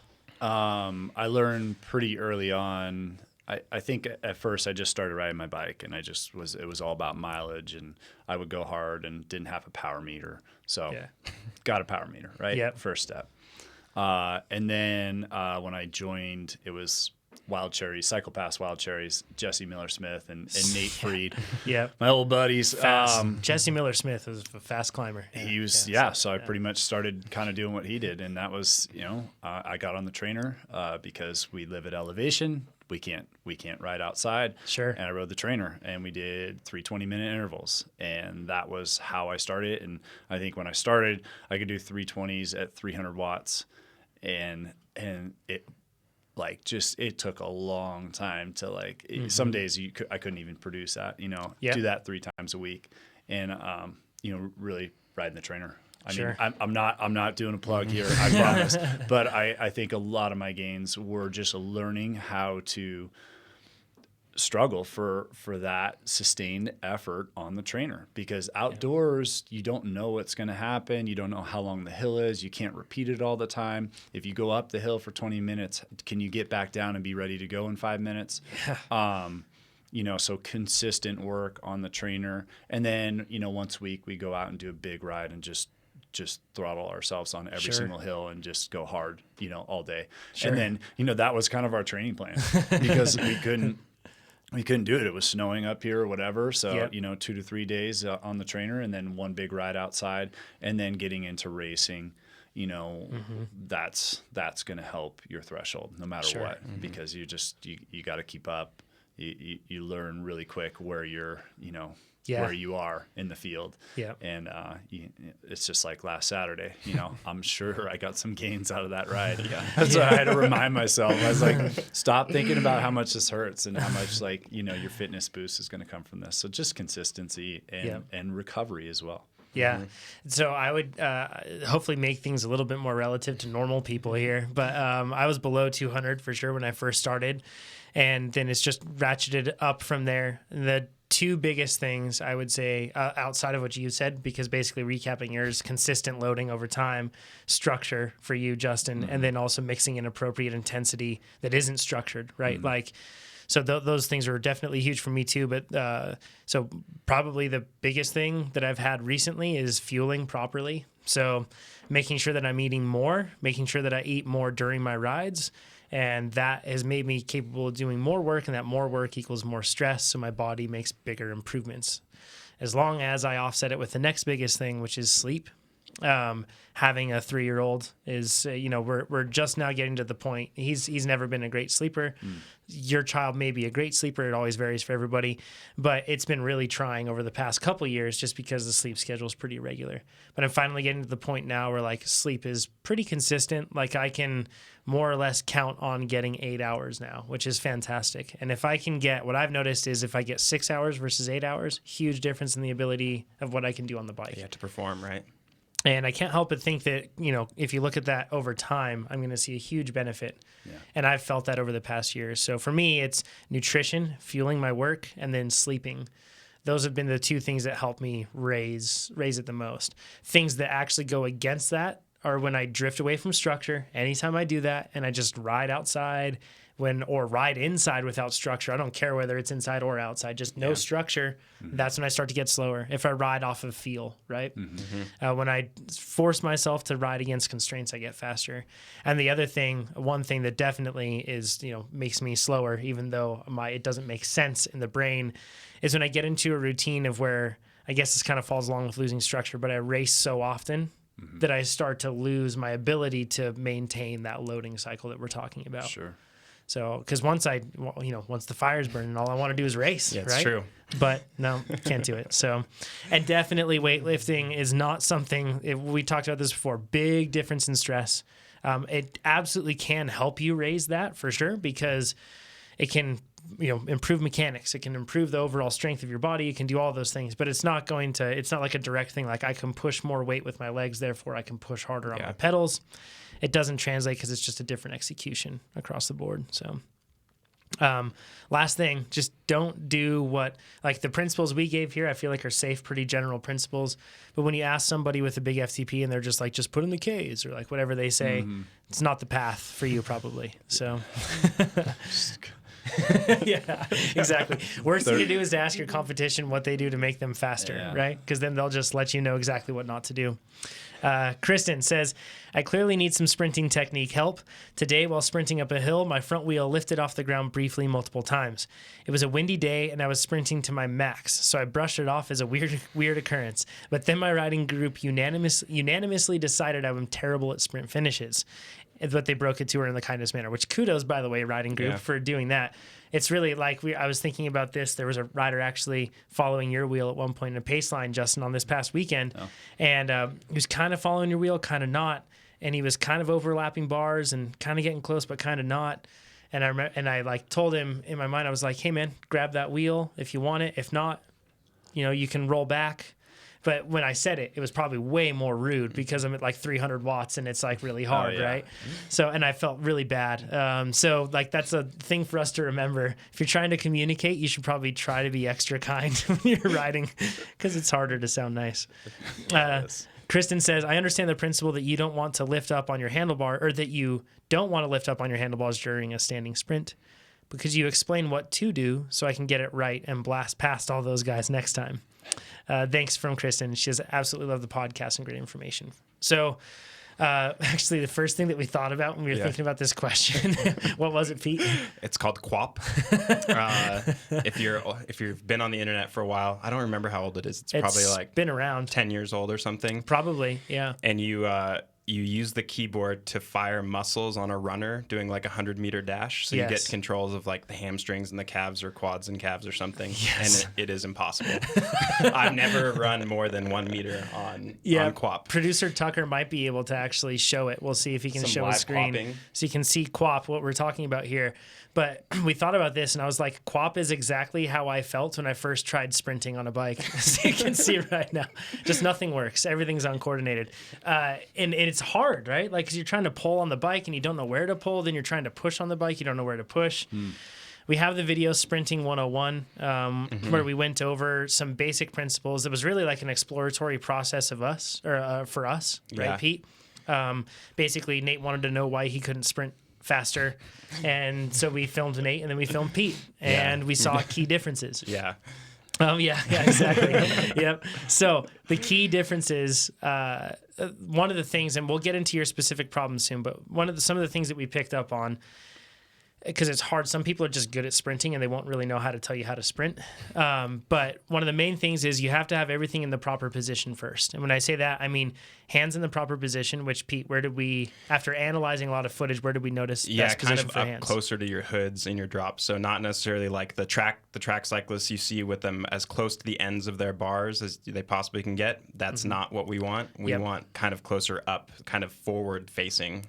So that you could reach your controls, right? Exactly. And if you watch track cycling too, there's different hand positions for different sort of sprinting. When they start out, their hands are down there. When they are actually sprinting, their hands are further rotated up, right? So you want to have your hands tucked up in the drops, right? And then when we talk about where to place the head and shoulders and going through the torso, where should that be, Pete? Yeah, and kind of you want to, like we were talking earlier, there's boundaries. So I think with your hands underneath your hoods, you're in a good spot up front. And then with the kind of the nose of your saddle almost brushing the back of your hamstrings seems to be the right weight. Everybody's weighted a little differently, but you should feel really solid where almost all your weight is kind of directly down into the center of your bike. And you won't feel too far forward or too far back. There's something interesting about putting your hands underneath or high up in those drops. It forces like that bent elbow and shoulder position, almost like a 90-90. And then what that does is that gives you a much flatter back. The flat back position is the last piece, right? If your back is flat, you're going to be in the right position. And we say relatively flat. It will still have some arch to it.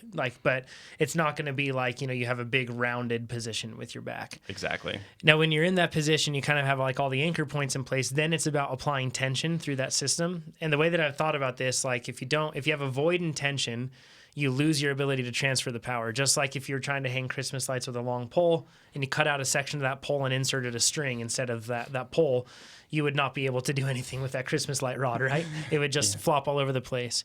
So at that point, it's about applying even tension. And, that's hands, shoulders, arms, bars, neck, head, all the way through the core especially.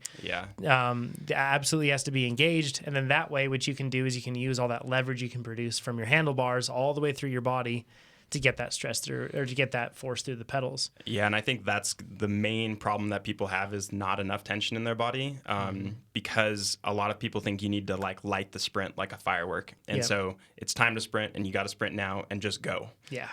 And there's a lot more benefit to taking a second or half a second, whatever it is, to really torque everything down and then start firing the sprint. Then, like you said, it's just such a big difference. Hanging the Christmas lights with a pool solid noodle, pole. right? Yeah, exactly. And it's funny because we think like, all right, I got to push really hard with my legs and I got to pull on the bars, but then we don't think of anything else in between that chain, and that's where we get that problem, right? So once it's all engaged and in the proper position, you can transfer force, then you can actually make it so that you go faster, because that's the whole point of the whole thing. But so if you watch Sprinting 101, it goes over those very things, and it'll show examples of where like Nate's pelvis is rocking a lot, right? And it's because of a void and tension in his core. He basically has a lot of tension up front. It's fine. His legs are trying, but then he's losing any benefit that he's getting from his upper body because there's that void of tension in the trunk. So that's kind of where you want to maintain that. So with all of those pieces in place, then you can get into the spot where you're actually going to be doing better. And this whole thing of like pulling up, we see a lot of riders pull up, and let's use the track sprinter, for example, when they're starting off and it's a stopped start and they're either being held by a person or a machine, right? Yeah. And when they start out like that, they are holding down in that direction because they're genuinely they're throwing their body weight forward to make their bicycle move forward. Like imagine you couldn't pedal and you're just throwing your body forward, almost like scalloping on a skateboard. Yeah, start in a 5311 on your road bike from a stop and see what that's like. When they throw their body weight forward, that makes it a little easier to pedal those pedals because their mass just move forward, right? And reaches that stopping point, hopefully makes them its energy transfer, right? So in this case, that's when they do that. That's when they're pulling up like that because they're in that upright position where they're trying to do that. Yep. But then once they get up to speed, it's a different game. And that's where you don't want to pull up. You don't even want to, like, pulling back is a hard way to say it. We found that it was most effective when we told ourselves to pull into our pelvis with our hands. Into that vector of basically hands back to pelvis, right? And one of the things to remember is your pelvis is sort of moving a little bit, just like your hands are sort of moving, and it's like a three-dimensional vector that you're always trying to connect. So it's another thing that takes a bunch of practice to fire correctly and pull into your pelvis, so you're pulling into your pedal stroke. But it's practice, just like everything. Yeah. And if your front end is coming up, probably position is wrong. You probably have too much fore and aft movement with your body, not leaning forward, too much pulling and torque on your bars, right? Yeah. And then if your back end like lifts, she's like leaning back while pulling up, obviously it's versus just staying over the bars and centered. Yep. And if your back end lifts, it's super. That's way more common. See the back end lift. Done that. That happens to everybody in sprints. Especially if you aren't practicing them very often. And a lot of the time, that's leaning too far forward, or that's being in a position where basically you don't have something anchored. As a result, your body's going to be bouncing around, and then it's going to be lifting up. Justin, you were a big guy, and a lot of times people just see big guys. They're like, oh, he's a sprinter. Yeah. Were you a sprinter? No. Were you tempted to be a sprinter? No, I tried that in swimming. And I think when I got to college, I was tired of being a distance swimmer because we had to do more workouts, more time in the pool. I was like kind of getting towards the end of my swimming career. I'm going to be a sprinter. I'm going to, lift heavy and all this stuff. And I was mediocre. And I wasn't really even a sprinter. I was like kind of, 200 guy. Yeah. I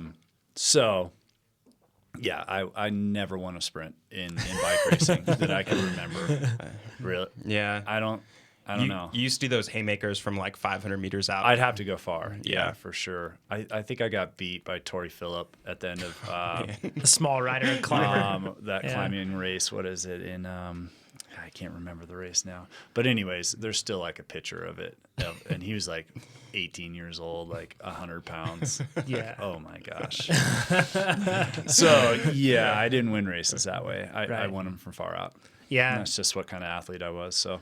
I miss having Justin at our local races because I would always bank on that. Like Justin was going to be the guy to go long. And like it always made it interesting because there was like that play. Yeah, now it's you. Yeah, well, Justin could come back, right? He could come back. I don't think he's very interested. I'm secretly training inside. That's what we want. I would love to. I'm definitely going to do some races this year for sure. Oh, that'll be fun. Cool. Local stuff. That'll be fun. Yeah. Cool. Yeah. I got a little guy. He's got to see. He's got to see some stuff. You can come hang out with Simon. He'll love that. Yeah. Simon's out there loves rolling older around. Kids. Cool. Yeah. So we love having you around too, Justin. Yeah. No, it's fun. It's family. Yeah. Just going last Saturday, it was like, man, that was fun. Seeing everybody. It's a blast. We have people that are very stoked to see you, by the way, in the forum too, and you on YouTube here. Happy to have you back, which is cool. So there are a handful of questions. First one that we have here. Let me make sure that I'm on the right week here. Scrolling through. Yeah, first one that we have here is somebody asking a question on COVID-19, basically on the pandemic. So somebody says here, they basically say, should we keep training hard in the middle of this pandemic, or should we just play it safe right now and be sure to have a rested and strong body? So yeah, I mean, honestly, we are not even going to get remotely close to advising on how to manage a pandemic. That is not us. Plenty of folks that are also getting into a spot where they're this has been a brutal winter for us across the board too. So yes, the principles at play here are basically like, does training get you into a spot where you're like more compromised, and you're talking about your immune system and everything else? Yeah, absolutely. Yeah, for sure. Yeah, it does. So you just have to take extra precautions. Wash those hands, be clean. When you feel tired, like we talked about before, don't push it. Train indoors. Yeah. Away. Yes. Yeah. If don't have children, it's another thing. Yep. Man. They'll always make you sick. So the next one from Lawrence, he says, we aren't going to advise on that. Follow the CDC. Question says, I'm struggling to complete long rides without bonking around the 70-mile mark. I feel like this is due to my body composition. I'm 6'4", 193 centimeters, and 62 to 63 kilograms with a 220 watt FTP. So that sounds like a skinny person. Yeah, that's Slender. a skinny. Yeah. Yep. So is this just a nutrition issue? I'm trying to get in at least 60 grams of carbs an hour, but having tried twice for 100 miles, I've bonked at the same distance twice. So first of all, it probably has nothing. Your body is totally unaware of 70 miles. It has no clue what 70 miles is. Yeah. But your mind definitely does. So the first part that I would do is step back that attachment in your mind from having that. If you really are getting to the point where you're bonking, yes, it can be a fueling issue, but you can fuel as much as you want. If you're not riding efficiently, you're going to run out of energy. Right, Justin? Mm-hmm. Yeah. I even think like the National Championships road race that you did the same year that you did your time trial, super long day, blowing wind, really long, hard course. Yeah. You have to find shelter and ride efficiently. Sure. Right? Absolutely. Yeah. I mean, 70 miles. It sounds like, how long has he been riding, right? Has he gone past 70 miles and then all of a sudden he's having this problem? Yeah. Maybe it's a combination of, fitness, his body composition's definitely got to be a piece there of how much he can carry with him. Yep. And then maybe ride a little easier for those first 50 miles. Sure. And then try to, if your goal is to get to 100 or whatever the goal is, is maybe start out a little easier and see if that helps get you to 80 miles. And then, of course, you got to play with your fueling. For sure. I think pacing, right? Yeah. You can make it any distance if you go slow enough. It's true. It really is true. We actually have an article on pacing and how to build a pacing plan that you can go on to blog.trainerroad.com, and it's Jesse broke down a lot of different pieces on basically how, like, what energy system demands rest where, and basically how long you can ride at 0.7 IF, how long you can ride at 0.6, how long you can ride at that. And it's way longer than you think. It's really effective for that. So you can go and check that on the forum. But when I see this, I think a tall rider that doesn't have a high FTP, tall riders many times are going to have a higher front or bigger frontal area, more drag. It might be hard for you, if there's any sort of wind, to ride underneath your FTP, right? Just because you stick out in the wind more. If with a smaller rider like me, if I fall behind Pete and Justin, I don't have any wind, right? Yeah, you're good. And then if we're riding side by side on a windy day, I have a lower CDA just because smaller frontal area. Yep. So it's something where you in this case, Lawrence, just have to double down on making sure that you're riding very efficient. If you're fueling with 60 grams of carbs an hour and your stomach can tolerate that, then you're fine on fueling, I would assume, for this sort of thing at a 220 watt FTP. You're probably okay. It's really probably coming down to efficiency and pacing, So Danny says, it looks like the start of my season is going to be postponed. Yeah, that's a lot of people are having that. Plan Builder is getting a workout right now. And says, and no word on my A races this summer. Will Plan Builder automatically adjust if I cancel my B races? So yeah, the way that it works is if you cancel your B races, remove them from your calendar, with each change that you make to the events on your calendar, it'll basically say, do you want to recalculate your plan? And it'll recalculate your plan for you. So you'll still get to go in there and adjust constraints if you want. And the same thing goes if you add races on. Yep. Along these notes, Pete was talking about it since Sea Otter is canceled. Yeah. And it's moved to October. Pete figures that gives him enough time to be a good climber. Yeah, by I'll then, be able to do the road race if it's in October. I can I'm just sure. Yeah. I bet that's what's happening, though. A lot of people getting their races canceled. They're like, oh, well, maybe I can finally be the rider I don't want to be with my event being 6 months, or that I've always wanted to be with my event being 6 months out. What I really think is that means I probably can actually make it up the climb in the circuit race is what I'm actually going for. I like it. Pete the climber. Cameron says, what would you guys eat the morning of a race? I found that it's very hard to eat before a race and almost impossible for me. Any tips? How did you go through that process of finding the right? Some people are like that. Nerves could be a huge factor. It's not that your stomach can't tolerate it. It's that your nerves are getting to you a little bit. I always had a huge bowl of oatmeal, like just massive bowl of oatmeal with like peanut butter, honey, molasses, some fruit. And that seemed to be my go-to. It worked for me. Some people look at me and like, how are you eating that right now? Like, well, I'm just, I don't like to eat during the race as much as everybody else. Some guys like just coffee and some pancakes, Yep. I don't advise that. So you just got to play around with like what you can put, and your stomach can deal with. I think probably a lot of it's nerves though. Oh yeah. It's just unfortunate. So maybe day before, right, or a week before, is consider that. And practice. Just start putting the spoon in your mouth. Like force feeding. Yeah, force feed yourself. If it tastes good, it helps a lot. If it's something you don't like, don't eat it for breakfast on that race morning. Simplify your pre-race routine and get used to that. Even do that when you're not racing.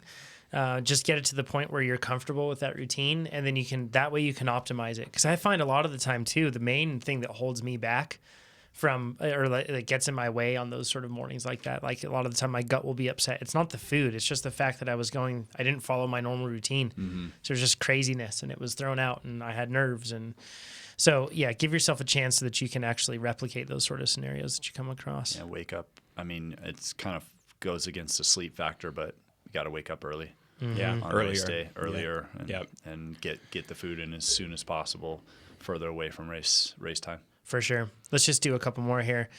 So another one, with all the Pacific Northwest races being canceled and rescheduled, what's the best way to keep fitness, and what is a good ride to replace race days? Should I just take a day off or do a race-like ride? So I'm in this situation right now where I've canceled some of the early season races that I had on the calendar, and I look at it as just an opportunity to really nail my plan and my recovery, and I bet I'm going to get faster if I can do that. The races are probably going to bring some sort of benefit for sure in terms of like race-like intensity. So now rather than trying to hold on to those and replicate whatever benefits I got, I'm instead just thinking, okay, good opportunity to double down and make sure my training is just top-notch and my recovery is.